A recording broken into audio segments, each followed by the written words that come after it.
How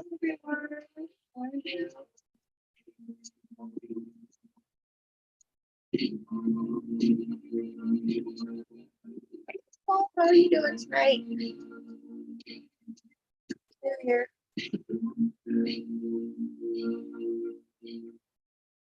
Hello. Hang on 1 second. I'm just getting on here. How was your week, everybody? I feel like I haven't seen you in forever. How's it going? Hang on 1 second. I'm just getting on here. Oh, how was your week, everybody? There's a delay. Okay, there we go. Happy New Year. How are you, Joanna? Again. This is the final New Year. I was thinking about that. It was like the last 3 months we just had New Year after New Year after New Year. Oh, thank you. I know. There's too many, right? But this one I always feel like the other ones are just leading us to nature's real New Year. And when we finally get to nature's New Year, it's like, okay, we made it. We made it through the winter. We made it through the darkness. We made it through the rebirth. And now we're ready to launch. Oh, thank you, Taylor. How are you doing? How was your week? Did everybody get a chance to take some time off and reflect and heal? Oh, thank you, Kelly. I felt like today we needed to be more sparkly and in the New Year vibe. So tomorrow is our Toltec New Year. It's going to be the time where we come out of Nemontemi and we go into the new beginning. So for those of you who are watching and who are following along, notice how things are shifting, things are changing. They say during the last week of the Nemontemi, those last 5 days that I was talking about, if you were on our last live stream, those are the days that matter the most. And we should pay more attention to what happens during that time. It's like synchronicity is really high, visions are high, inspiration is high, healing is high. Everything is about showing you and revealing to you what is coming in this new year. So please write everything down that happened over last week, especially starting Monday, Tuesday, Wednesday, Thursday, Friday. We're coming to the end now. That's why I'm coming back online, because I wanted to see how everybody was doing, if you had any questions, and talk about, again, what this year is really going to be about and how we can make the most of it. And I'm going to tell you, it's already starting off with a bang. It's already starting off in a bang, bang, a dang, dang, right? Finalizing some stuff to step fully in. Oh, good, Nicole. Yeah, like what happened this week? Did anybody pay attention to what's going on in the world? Like yesterday, was it yesterday? Yeah, I think it was yesterday. One of the major banks had collapsed. And like we were talking about how in the calendar, all the systems are changing because of this new fire that we're about to head into. And one of them is what's going to happen with finances. And so I was kind of meditating about that today. And what the spirits were telling me is that it's not a collapse. It's more like a merger happening. It's more like a merger happening. So it's really about kind of letting go a lot of that stuff. It's going to be a hard time for a lot of people, especially if you're really into the material stuff. It's going to be a shocker of a year for people who are at that level of the awakening where they're still very attached to finances and money and greed and wealth and all that stuff, it's going to be a shocker of a year leading us to that new fire, because it's going to be shocking for the people who are going through it, because they have no concept of the spiritual parts of what's happening. And that's why last time when we talked about the live, we were talking about the two roads that emerge, and we're starting to see that happening, because a lot of this collapsing stuff, as they call it, is really leading us into more of a spiritual path. Because a lot of times when you lose a lot of money and you lose a lot of wealth, it leads you to a spiritual way of life. It leads you to what really matters. And the two things that will happen is that you will, in some cases become like, what do they call it, hermits. They like leave the world and go and find themselves. And then some will fall into like deep, dark depressions that will hopefully get them to awaken. So we're already starting this new year with some very interesting things happening. You had an ancestor smack you in the back of the head, said, "I don't have enough self-discipline." Well, that was a good ancestor. So you should ask that ancestor to show you self-discipline, to help you to grow that, right? And that's why I always say it's important to know who and what you're feeding, because say you do have a problem with self-discipline, which we all do. It's very hard to have self-discipline. And you have an ancestor who is really good at that. You can feed them and offer to them and ask them, please help me to develop this within me, because it's in your bones, it's in your DNA, right? It's in the being of who you are. And so when you ask for the help, and see, this is why I talk about the ancestors so much, especially during this time, because it is those memories that we hold deep within ourselves that will help us get through these next 2 years where there's going to be a lot of chaos and turmoil in the world. What he said, that's what he said. Well, good. We're on the same page then. And they want to help us, right? They want to help us because it's like a team effort. And that's why we work with our ancestors, our spirit guides, our benevolent beings, because they help us, and the land spirits of where we are. This is why in shamanism, it's about the connection that we have to all of creation and the wholeness that is found within everything and everyone. And the separation is what is just in the mind, because in the reality of everything, you look around the world, everything is connected. There is nothing separate in the universe. They said they were trying to teach me ancient wisdom and I kept talking. Well, ain't that something? Hello, Oya. Blessings to you. Happy New Year. For those of you who don't know, this is the Toltec New Year, or what you call the Aztec New Year. We call it the Tonopawali. It's the time of the new beginnings, the new year, and it's beginning tonight at midnight. Tonight at midnight, we head into a new beginning. Why do you say there's going to be a lot of chaos in the next 2 years? It's because we're going from one cycle to the next cycle. So a lot of teachings talk about it. We talk about it from going from one fire to the next fire. It's the old fire to the new fire. And in the Toltec calendar, the Tonopawali, it's the time where we shift from a 52-year cycle. So a 52-year cycle is ending and a new 52-year cycle is beginning. And those last years, starting with 2020 to 2024, are the most intense in that cycle.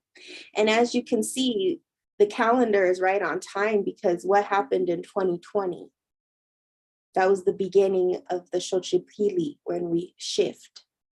And we see that lots of things shifted in 2020. That's so interesting. Yoruba New Year is in 2.5 months. Okay. Well, we'll be in another New Year in 2.5 months. We were just saying how it feels like we just had one New Year after the other. We had the Gregorian New Year, we had the Lunar New Year, now we have the Toltec New Year. Next we'll have the Yoruba New Year. We'll just be going from new year to new year. That's okay, because we're transforming, right? But yeah, so that's the teaching of the Toltecs, is that we are in the end of one cycle to begin a new cycle. And for most of us who are adults of a certain age, this next 52-year cycle will be the cycle that carries us to the rest of our lives. For the children and those who are still coming, they will probably be, older. They'll be in their 50s or so when the next cycle will happen. So it's a very powerful time in our lives, especially if you're watching, this is a very powerful moment in your time, because you have 2 years to prepare for that real new beginning. And this new beginning is something that is very sacred and special, and you're lucky to see it within your lifetime. That's the teaching, is you're lucky to see it within your lifetime. And in 2021, a lot of ancient energy came back onto our planet, and we had a lot of energies that are still supporting us and we're still integrating into. And that's why this year is a very powerful year, because we're heading into the year of the arrow. And the year of the arrow is about hitting your mark. So what I encourage you to do now is look at what happened over this last week that showed you what you are marking in your life. Where's your target? Where are you headed? What is your goal? And what are the distractions that are stopping you from your goal? What is it that you need to align in order to hit your target? And the thing is you have to have a focus. It can't be 10 million things like we do. We go, oh, there's that. And oh, yeah, I want that. And oh, yeah, I want that, right? Pick one and make it a goal. We are going to be okay. I feel like we're going to be okay. We're okay. Okay. That's why I'm emphasizing meditation, prayers, offerings, spiritual work, because in the teachings, it says the people who are solid with their spirituality will grow and expand and transform. It's the people who are stuck on that material road that will lead to destruction, chaos, and harm.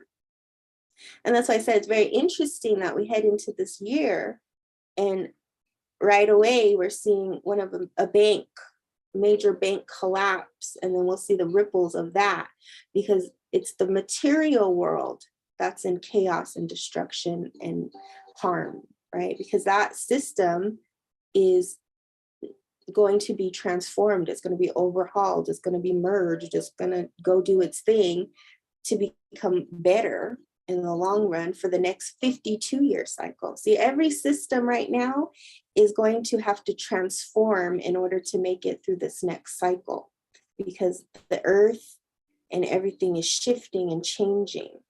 And we who are on this path of spiritualism, who are spiritual beings, who are being awoken, are the ones who are going to lead those new systems, who are going to help transform them, and a lot of times help collapse them.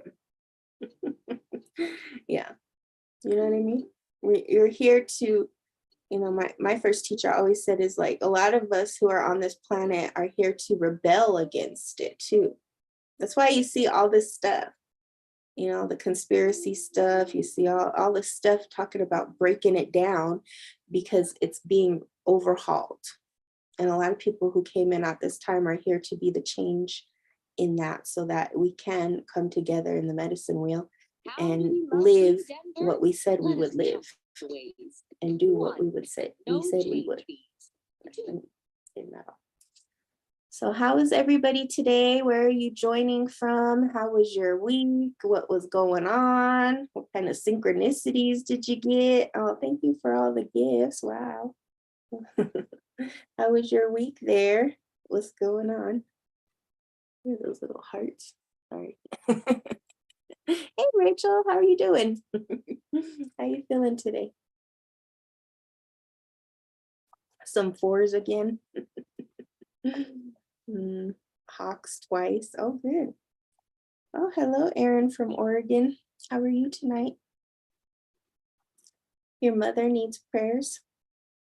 Mm. No, we'll send your mom prayers. I'm going to do a candle lighting here in a minute, and we'll be sure to send her some prayers.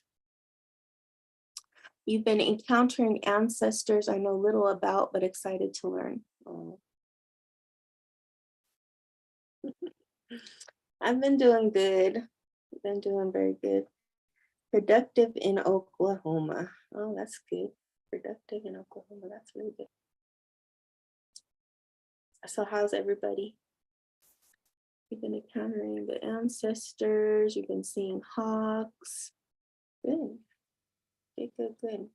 You know, like I said, this week was powerful. The dream time was very vivid, and I had some crazy dreams.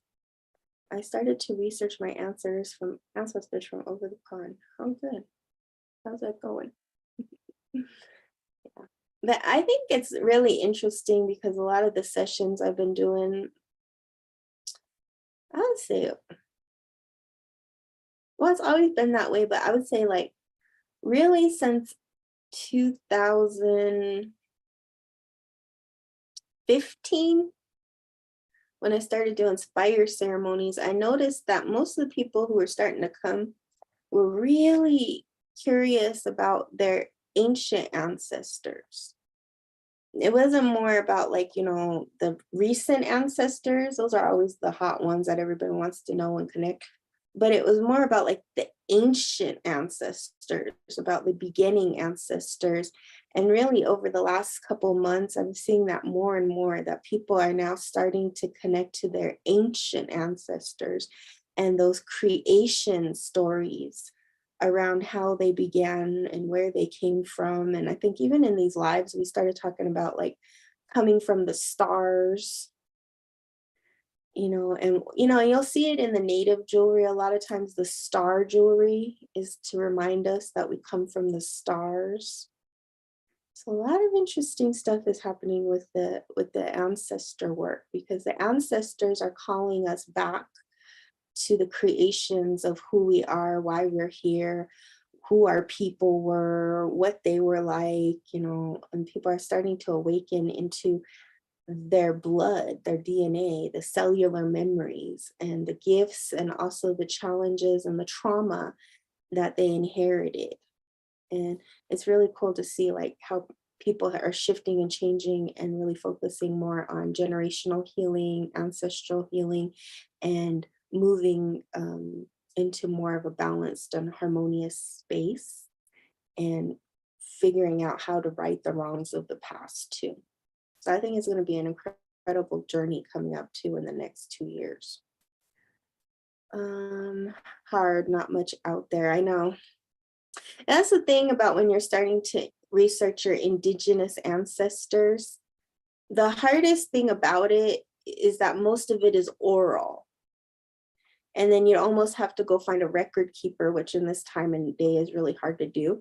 But it's inspiring if you read or listen to the audiobook of Alex Haley and how he came to write the book Roots based on his own ancestors, and traveling to Africa to meet a timekeeper, a record keeper, who actually had the entire story of his lineage and who Kunta Kinte was, and like how he came to America, and that whole beautiful story is based on his own roots. And it gives you an idea of how these traditions were passed on, and how to go about doing research like that.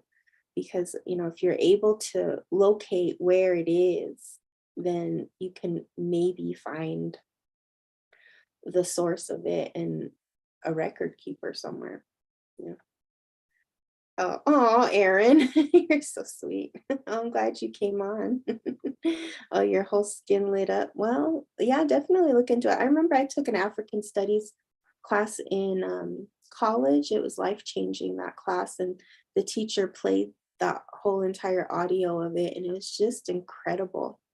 It was incredible how he came to write that book and the power it was, because I think, for a lot of people in America, especially, they don't know their roots.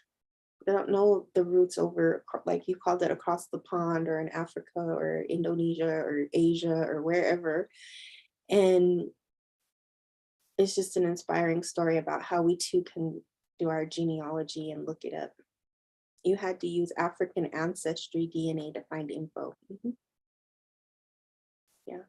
Yeah, and that's another thing that's really emerging now is the DNA research and all that stuff. It's just gonna get more and more precise, and I think it's life changing. It's life changing to know what's your blood, you know, who you come from, where you come from, and what the traditions and cultures are. Because I think part of the problem in America is that most people don't know those things. A lot of people don't.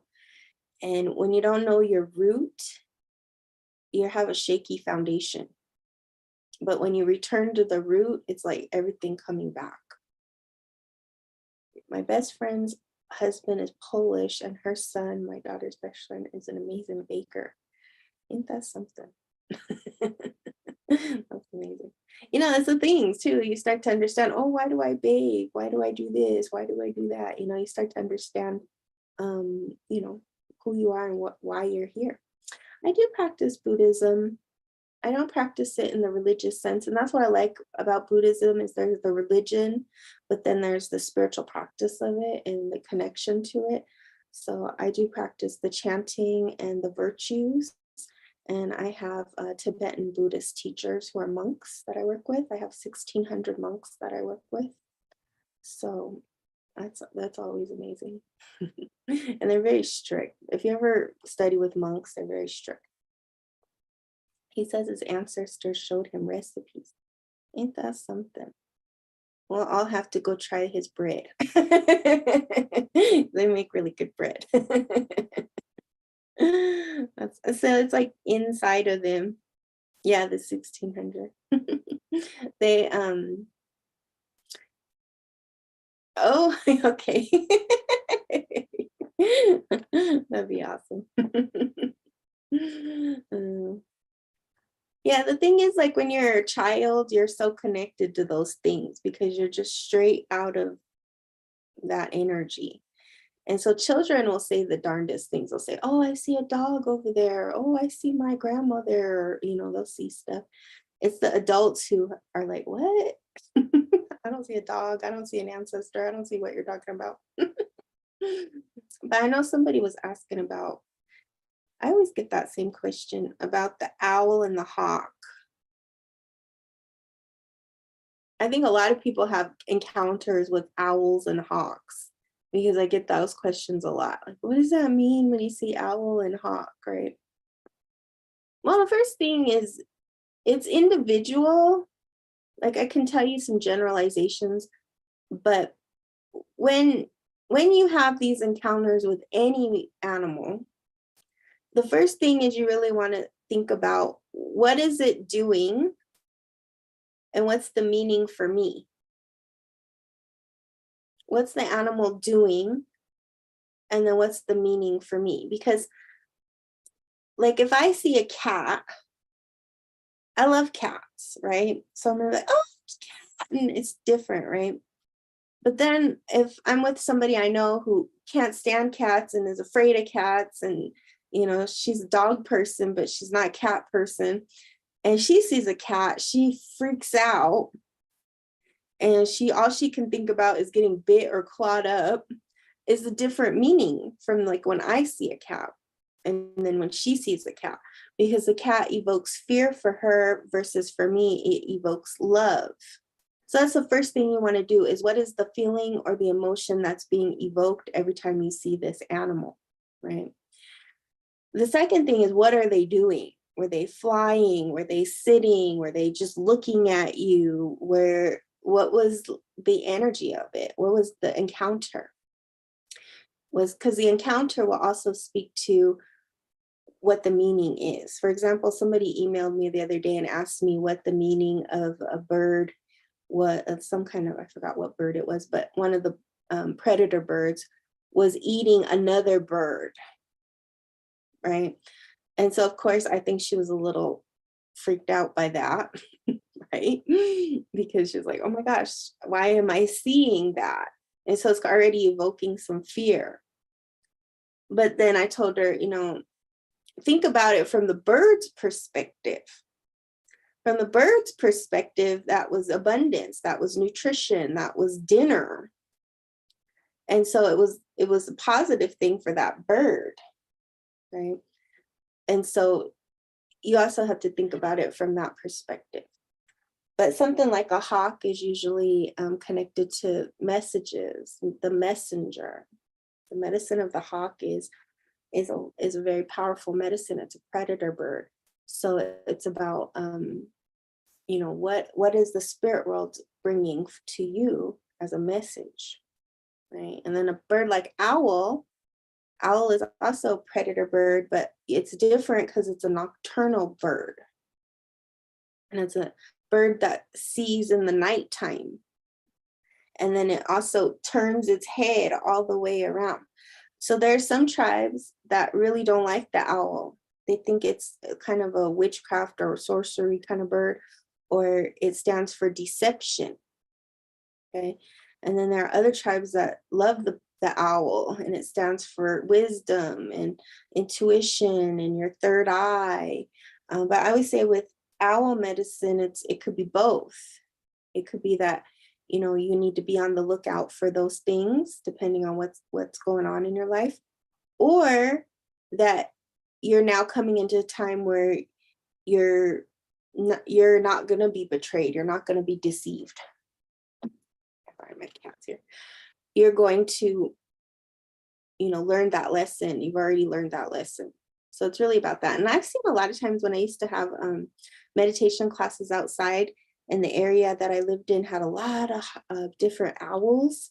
And it was so cool because they would come at the beginning of the meditation and they'd start hooting. They'd go, hoo, hoo, hoo, hoo, hoo, to let their presence be known. And then when we would finish the meditation, they'd fly away. So it was like they were there to lend us their medicine, their energy, their vibrations. They were there to help us. So the animals come as communicators, as messengers. Sometimes they foretell warnings to us. It all just depends on what they're doing.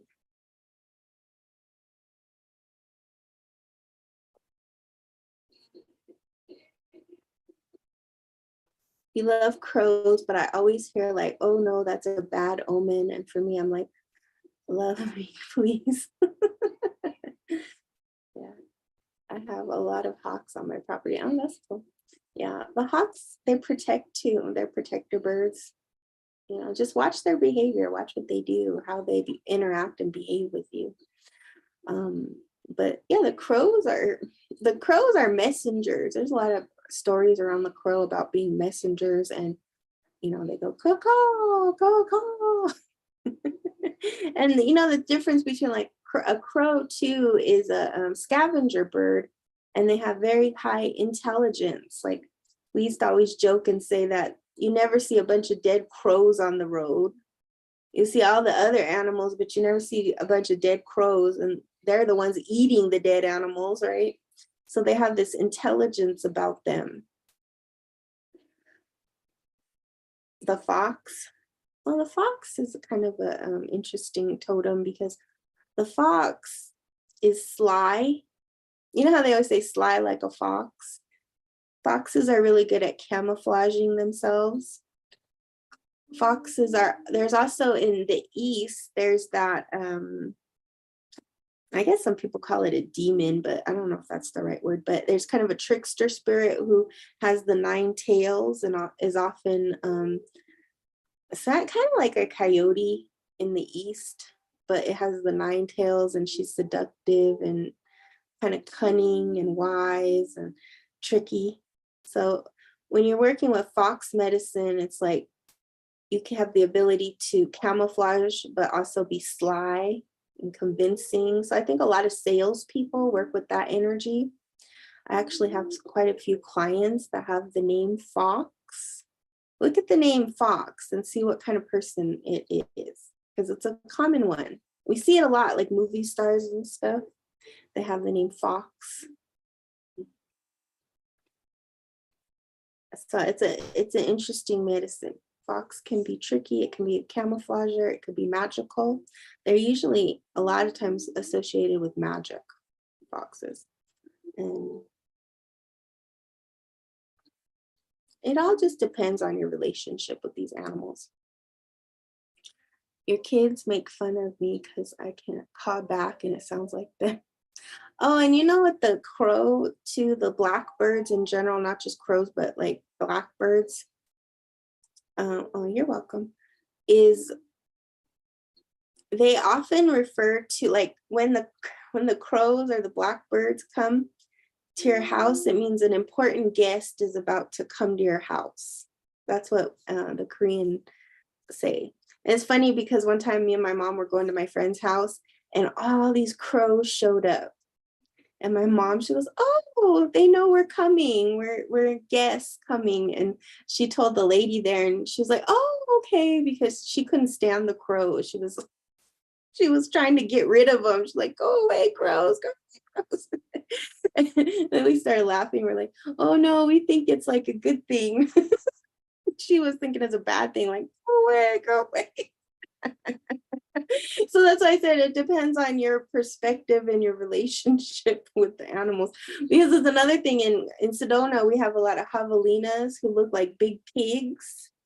They're like, I don't know, they're not in the same, what do you call it? The same family as a pig, but they look like a pig. They're pickery family. And so they look like these huge wild boars and they just roam around your neighborhoods eating all your flowers and whatnot. And I think they're adorable. Not everybody thinks they're adorable, but I think they're adorable. But that same lady, she just can't stand them. And when she sees them, she's like, "Go away, go away." And she freaks out and gets really scared. And I'm like, "Don't sit in my yard." And she thinks I'm really strange. But it's all your relationship with nature. Nature responds to you and your vibration because the law of nature is vibration. That's the law of nature. It's a vibrational universe. And that's why they talk a lot about law of attraction and, manifesting and this and that. It's really talking about vibrations. And so in the Toltec calendar, in the teachings, the symbol for vibration is snake. So in the codexes, you will see all these different snake figures, and there's all kinds of different snakes, and the snake energy is talking about all the different vibrations that Mother Earth holds and how these vibrations and the magnetic, frequencies work in your life. They can help you or they can harm you, depending on what the vibration is and depending on what your potential is, what your vibration is. And so the whole purpose of working with these ancient calendar is to learn how to work with these vibrations so that you can make the best life possible.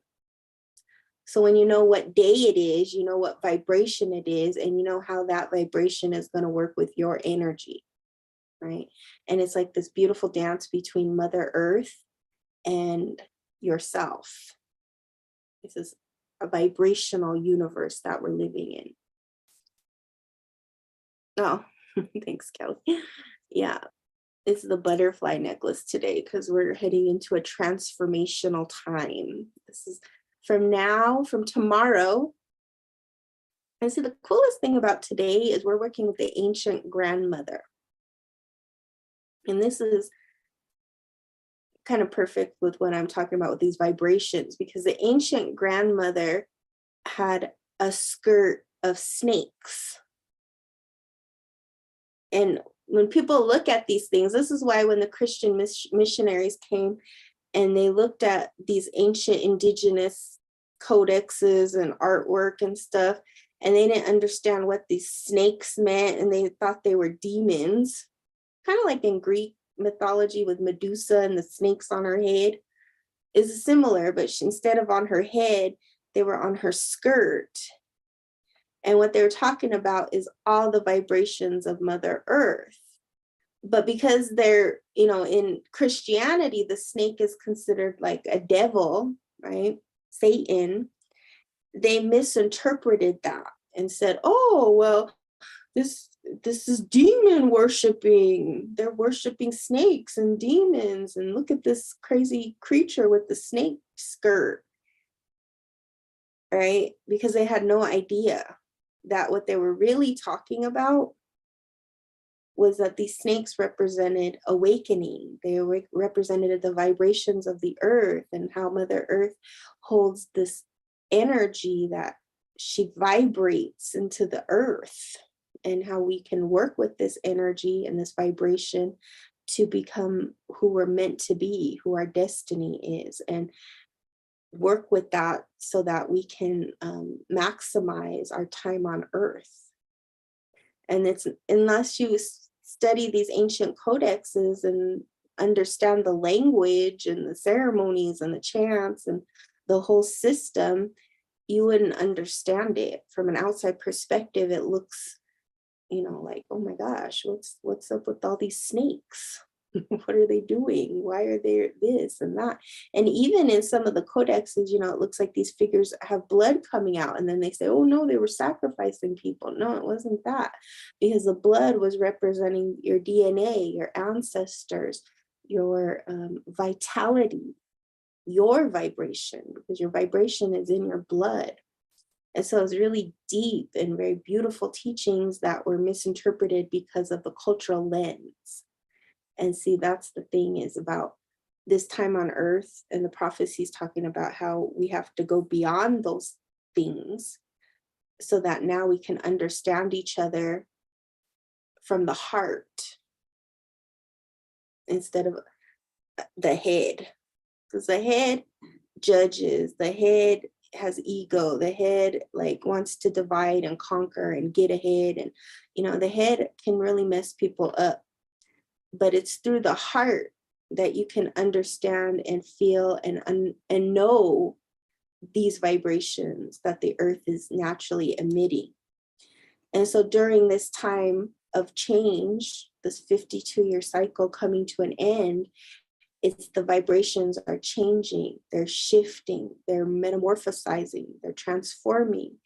And we too have to transform with these energies, these vibrations, for us to become the best people we can become. And that's what this whole time is about. It's not to be scary or chaotic or messy. It's to become a better human. If we're on a spiritual path. If we're on the material path, it's just suffering. And of course that's the challenge, right? Is that we're spiritual beings in a material world, where we have to balance the material and the spiritual, because if we don't, you always see those spiritual people who are just completely broke, right? They have, you know what I mean? They just never can get it together in the material world. And then you have people who are completely devoid of spirituality and just material. And there's a balance there, because if you're constantly materially broke, you can't go anywhere. You can't help anybody. You're always thinking of survival. And then if you're constantly material, you're just greedy and selfish and hoarding, and it leads to a sickness. Both ends of the spectrum lead to a sickness, because you really have to have both to be on this earth. How do we get away from the material? Okay, without having a demonizing materialistic mentality. Yeah, exactly. Well, I think, some of the social media stuff doesn't help, because almost every video I see on here is how to get rich, how to get 100,000 TikTok followers, how to do this, it's feeding into that material part, because of course the biggest fear is, what if I end up broke, homeless, this, that, or whatever, right? For a lot of people, that's a huge fear. If I stop hustling, if I stop doing this, if I stop doing that, then everything collapses, right? Oh, thank you, Kelly. You know what I mean? So it's like we have to, that's why I emphasize the trauma work. We have to know our triggers and what traumatizes us and what will lead us down the spiral of materialism. Why do we shop? We could just start with that. Why, here on TikTok, I see a lot of these shopping things, like, and they're feeding on the dopamine in your brain. There's the shadow work, yeah. It's like even avoiding the things that feed into the dopamine of your brain. Like one of the new ones is like those little fizzy. Have you guys seen those fizzy things? And they fizz up, and then there's a whole unwrapping process. And it's like, what ring am I gonna get, or what stone am I gonna get, or what nail am I gonna get, or whatever. And it's all it is it's like there's something about that process of like, what am I going to get? Am I going to get the diamond? Am I going to get the whatever? And it's feeding that material part in your brain, which is like a spirit. It could come from your ancestors. It could come from trauma. It could come from something. And if you know your trigger, you're going to be like, oh, wait, that's just feeding something I don't want to feed today. Right? It can start with that, because that feeling, or like you're having a bad day and then you want to go spend some money and you want to go shop and you want to go do this, or you want to go eat something bad, or whatever. We all have those things, those triggers, those emotional ties. And when we heal the emotional aspects and we heal the spiritual aspects and the physical aspects, we start to know what is it that we really need versus what is a trigger. I think a lot of those stuff that we buy and stuff is a trigger of some sort. It's triggering something in your brain. Kids are very hungry for that. Oh yeah. Oh yeah. That's the target audience for most of the stuff, right?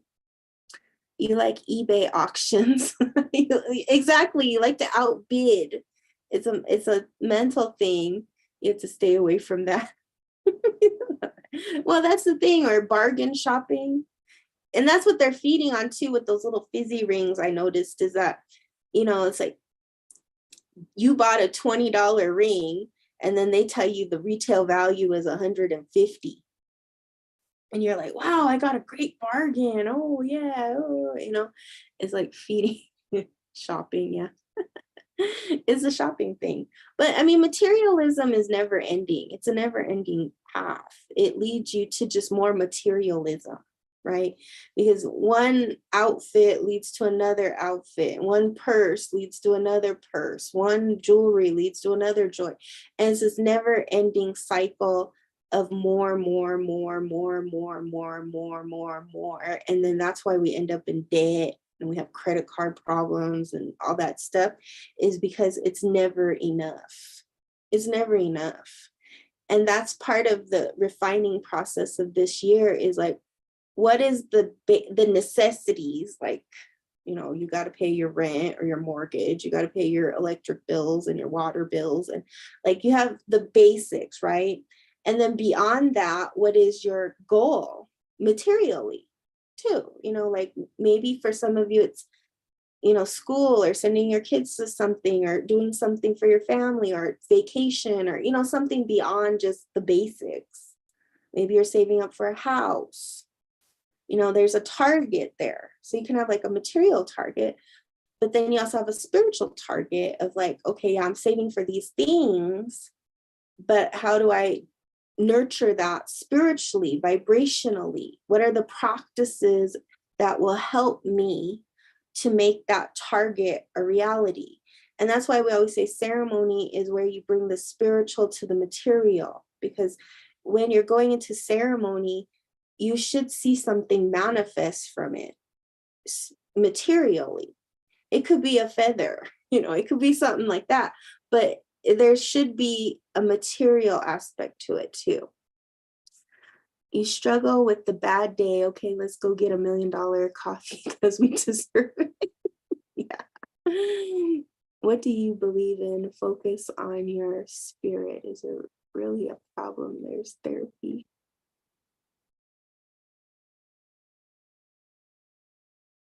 Yeah. Yeah, the bad day syndrome, right? Because we feel like, oh, I had a bad day, so I should go waste some money. And sometimes that's okay. Sometimes you need it. Sometimes you're like, today's a self-care, self-love day. I'm gonna go and get a massage, or I'm gonna go do this, or I'm gonna do that. That's not a problem. When it becomes like an addiction. And then where it really becomes a problem is when it becomes self-harming. So say you go and you buy your $1 million coffee and then you can't pay your rent. That's not realistic, right? Because I don't know what they'd be putting in that coffee. But there are people who go buy that really expensive purse or that really expensive shoes or the diamond or whatever and negate the responsibilities that they have. Or like gamblers will do that a lot. you know what if something happens materially before ceremony? Yeah, it could be like that too. Yeah, the really good ceremonies, what happens is somebody that you're trying to release will come back, will like call you, text you something right before ceremony. It's like they feel it, like, oh, something's about to happen. Another thing that can happen in before you go into ceremony is you'll get some bad news. You get some bad news, like something like, oh, your car's about to be repossessed or something. Like, I don't know, but you might get some bad news too. Or something funny will happen. Sometimes, even I know some people have went into ceremony and right before ceremony, they found out somebody died. So sometimes before ceremony, big things will happen because you're going into a very transformational ceremony. And the spirit world is telling you, we got to heal this. We got to go into this. We're going to show you something. We're going to, and then what the focus of your ceremony is going to be. So it's an interesting process with ceremony because you just really don't ever know what you're going to get.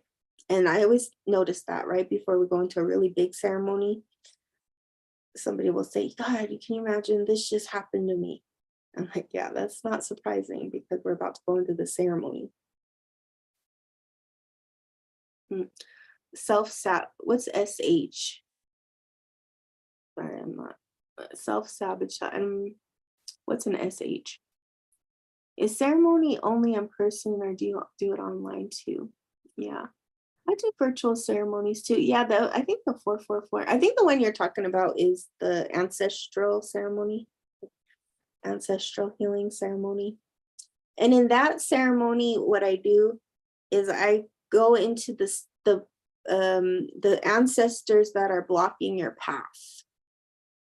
So for that ceremony, we go into the ancestors that are blocking your path or the ones that are like stuck or hungry ghost or something, some problem, patterns of suffering.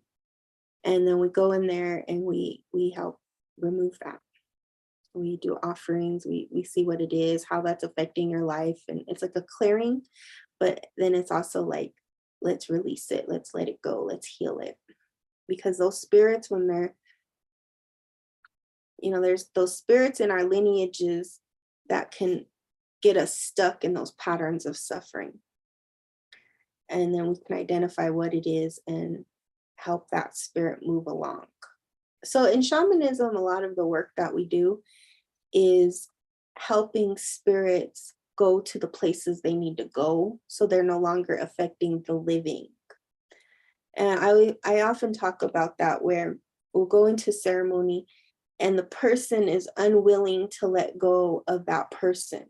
So for example, I had a client one time who she didn't want to let go of her husband, and her husband was causing her physical illness because of the attachment that they had. Even though he had passed, it was driving her like crazy because she was grieving so hard and she couldn't let him go. So spiritually, he was bound to her and was causing her physical body illness. And it wasn't until she was ready to release him, which actually took many years. She didn't release him. And she ended up getting brain cancer and having all kinds of physical body stuff as a young woman. And it was very toxic until she finally was ready to let him go. And then when she let him go, she didn't have all those health problems anymore. So in some cases, the illness and the things that we're dealing with are actually spiritual, like spiritual attachments. And that's what we help people to remove, because there has to be a boundary between this world and that world. And that's why we have an altar. An altar says, you belong here. I'm going to lay out these items for you to be here, to honor you, to respect you, to bow to you, to help give you currency in the afterlife. But I don't want you here. Okay. So I don't want you to touch me, but I want you here. So it already lays out the boundary. So when somebody close to us dies, the first thing we do is the altar. Until we know their spirit has transcended, we lay that out. And then in some traditions, they get rid of all the stuff that that person touched. They'll get rid of their clothes, their furniture, their everything that that person held dearly and loved. They'll get rid of it because they want them to go. Whereas I see a lot of things here in the West is more about, is my loved one around me? Are they helping me? Are they this? Are they that? And where in shamanism, it's different. We don't want them to be around us. You know, we know that they'll come visit and they'll come help us if we call them, or, you know, certain days and anniversary dates, death dates, you know, those kind of dates are special because they're usually coming around and they're just, you know, helping us. But when we don't feel them around and we're not grieving so hard, is usually a good sign. It's usually a good sign. It means that, you know, we're on the healing journey and there's a good boundary there. But, you know, it's in your own time. It's a spiritual thing. I can't really say like how long that takes or anything because it's different for everybody. But yeah, so we have that. I have that kind of ceremony. But if you look on my website, I offer a lot of different ceremonies. I'm hoping as the weather gets better, I'll have some stuff in person and here, and then I'll be going to Sedona. So I know it's been hard with the in-person stuff, but I'll get there again. But I was just thinking about it today. I was like, I kind of like online stuff too. There's like a good and a bad to it, but the energy is the same. The energy is the same.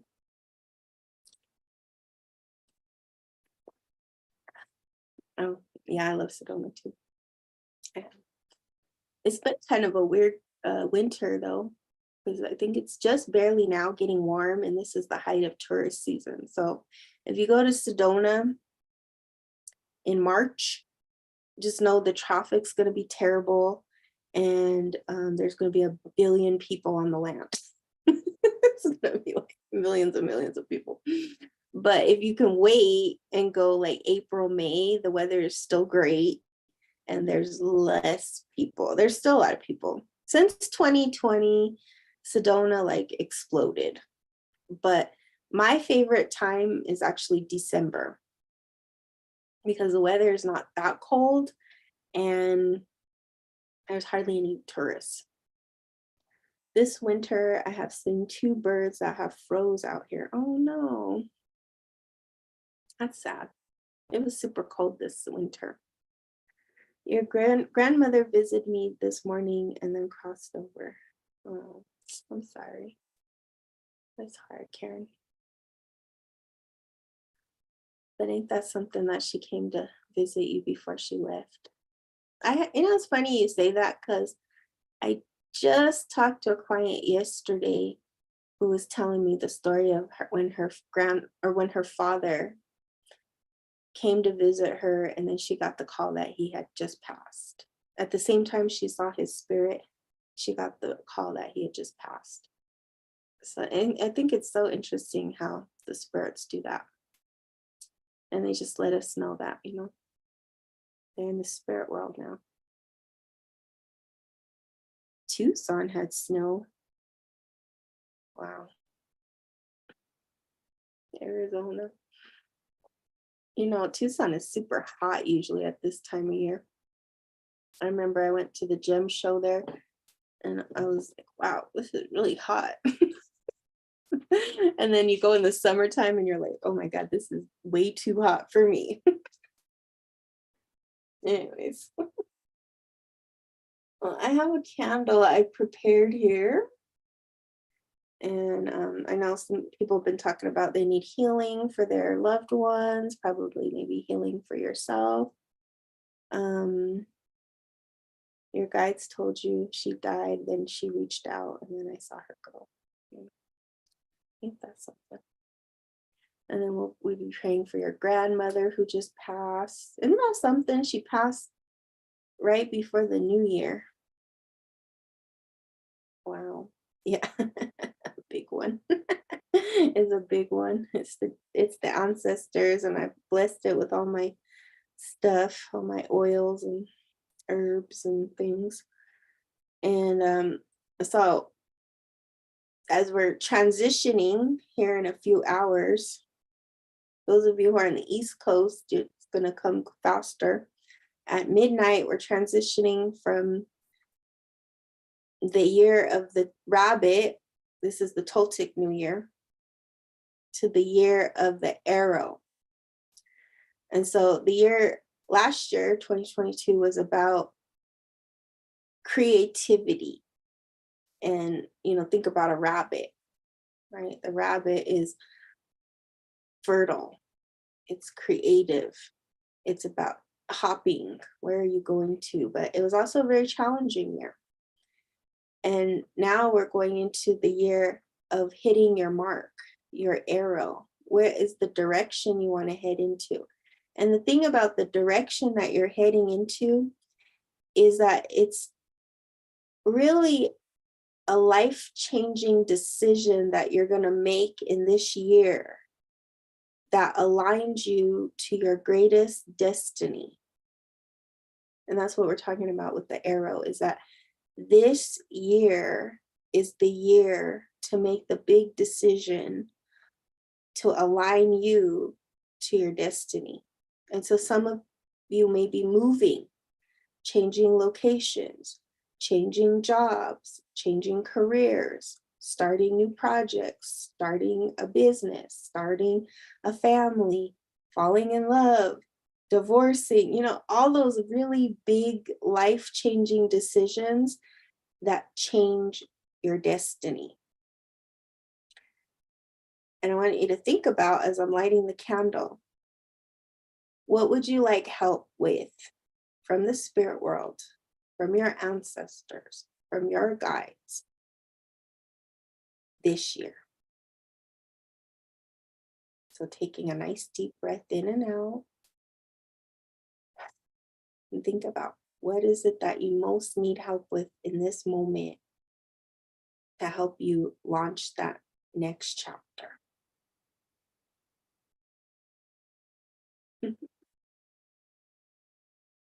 Move and do a homestead from, well, if that's the target, that's the goal. Make it your goal. Own it. Because the person that needs the go ahead is you, right? And then once you make the go ahead, once you make the decision, you say, okay, maybe it will take me 2 years, 5 years, 10 years, I don't know how many years. But once you make it the target, then you ask the ancestors to help you to move that bow in the right direction, to move that arrow, align your body, your mind, your spirit, everything. Let's do this before the candle falls.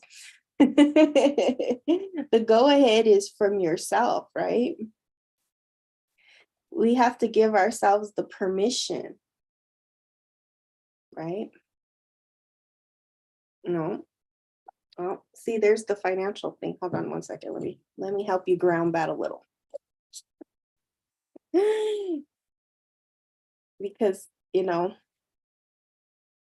what you do is you pray and you say, okay, ancestors, this is my goal. This is my target. This is the direction I'm headed in.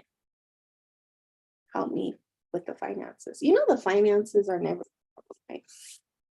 It's the something else. I hear that all day long from people. There, let's see, I hear that all day long from people. Oh, I don't have the money. The money's never the problem. The real problem is the belief, the courage, the discipline, the structure. Like, what would it actually take to make that a reality? What are the finances needed? Right? So that would be the first part of research, is what exactly dollar amount are you looking at? And once you kind of know the direction and you take the first step in that direction, you put together a plan, you put together a business thing, you structure it, you'd be surprised. Then you go on YouTube and you find all kinds of stuff about people doing homesteading, and a lot of those people had nothing and created it. We all start from nothing. Everything is created from nothing. But it starts with a plan, a seed. You know, you plant it and then you just make a target of it. So now you say, okay, my target is I want the homestead.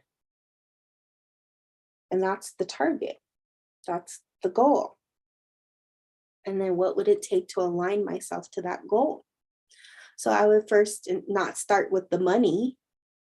I would start with the structure, the plan, the vision, and then do the research, just like a business plan. You put it together. There's a financial element, there's everything, you know, and then the universe does her job. And she aligns you to the right people, the right places, the right everything. I learned a long time ago in business that it's never about the money. It's never about the money, ever. Because money will come. Money is easy. Money is not the problem. It's this and this. That's the problem. Why does the candle keep falling? I don't know. Because you guys aren't aligned yet. No, it's not you, Rachel. It's you're just kind of the opening. We call you the sacrifice. In ceremony, there's always a sacrifice. Hi, Ren. And the sacrifice is like showing us what's the energy. Like, why is the candle falling? Because what we're talking about, what is the foundation? What is the structure? You know, what is it that is needed in order for your goal to manifest this year? You don't mind being the sacrifice. So good. Like in ceremony, sometimes the energy is so stuck, and then it takes one person to open it up and they'll just start crying like crazy or something, and then everybody start crying. That's how it goes. It's, you're the sacrifice. Yeah, it's usually like one time I was in the ceremony and nothing was happening, and the medicine man was like, you all are stuck, like this is rock bottom. And he kept walking around and he was like, why is this energy so stuck? And then all of a sudden this girl just like, she just broke down into this sound I had never heard. And he said, oh, okay, now we're gonna open. And then from her, after that, everything got real opened. Everybody started crying and releasing and purging and whatever. Yeah. Anyways, so that's kind of how it goes. So like the candle falling over is our version of that, but not so intense. Got to just do it. I'm going to do it. I made one step and it went well. Months of planning. Oh, good. Yeah, just take that first step. You just never know where that step will lead you. Okay, I'm going to try to move my candle here too so YouTube can see it. Okay. All right, everybody. So are we ready? Are we ready to focus on our manifestation and our destiny and our mark? So think about, as I'm lighting the candle, what is your target this year? And remember, just one. What is your goal? So for Rachel, she says she's going to do the homestead. Right? It's like a little tidal wave of emotional openness. Yes. Yeah, it's a little tidal wave of emotional. I was like, where did my winter go? Oh yeah, compassion for myself to quit smoking. right? Quit smoking. And for some people, it's gonna be health. This year, I'm gonna, if you have an illness or something, you're like, I'm gonna focus on my health. I'm gonna make this year the year where my health is good. For some people, it's emotional stuff. For some people, it's clarity and direction. Everybody has a different target. So when you're ready, just go ahead and put yes or I'm ready or something in the comments, and I'll start. Maybe I'll put on some music. Oh, get that. See if I can get the music going again.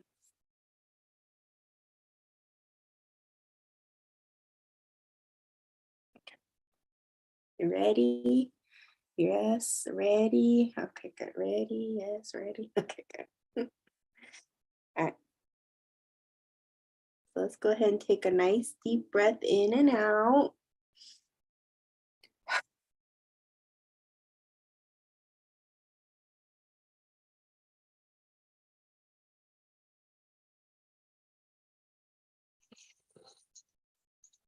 Here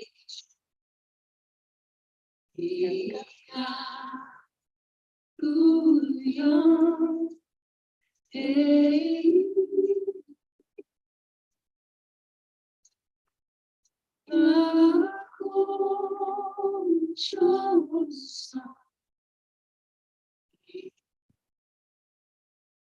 So just focusing now on your target for this new year. What is it that you're ready to step into?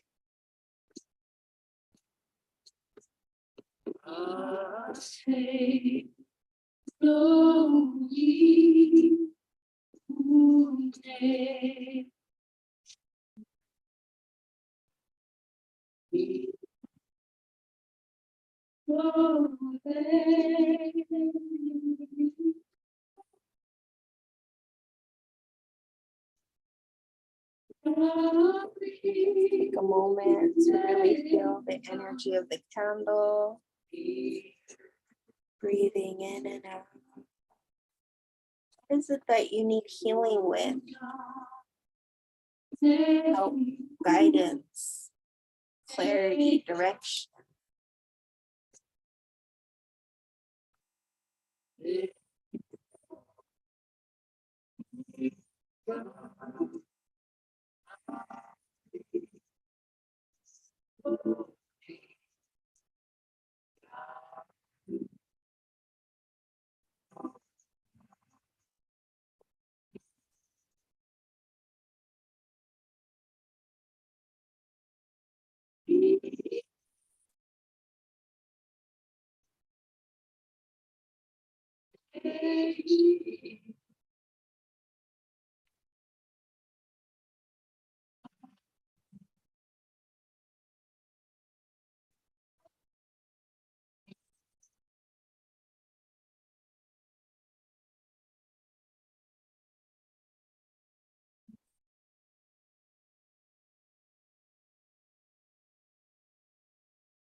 So taking a nice breath in and out. Now seeing that vision, that mark, that decision really come to your heart.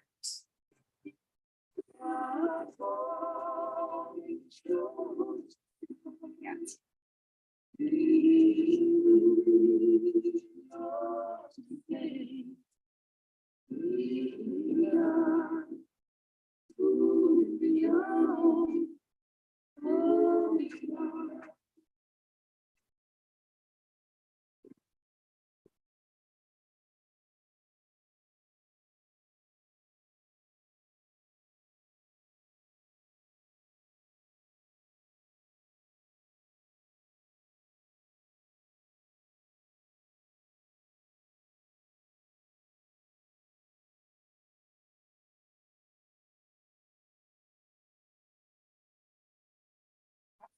Right, that's 20, there's the arrow at the beginning, coming in a few hours.